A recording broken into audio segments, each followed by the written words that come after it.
Viral sebuah video yang menampilkan percekcokan antara sopir bus dan truk beredar di media sosial. Hal itu dipicu oleh bus yang melawan arus. Video tersebut salah satunya diunggah oleh akun Facebook Pusat Info Gresik, Jumat tanggal 1 Oktober tahun 2021. Dalam video terlihat bus melawan arus dan mengambil jalur dari arah sebaliknya. Sementara di depan, sebuah truk berwarna oranye mengadang bus tersebut.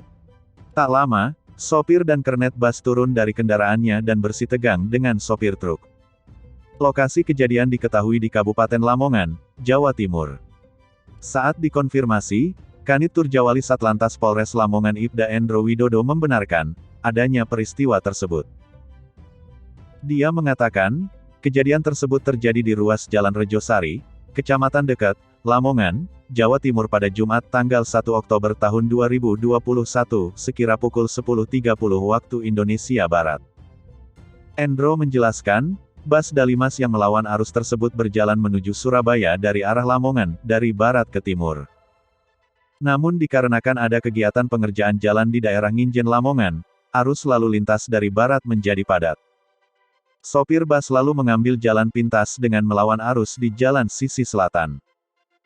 Pada saat yang sama, sebuah truk bak oranye melaju dari timur ke arah barat mengadang laju bus Dalimas yang sedang melawan arus tersebut. Hingga akhirnya terjadilah saling adu mulut antara sopir truk dan bus, diikuti oleh masing-masing rekannya.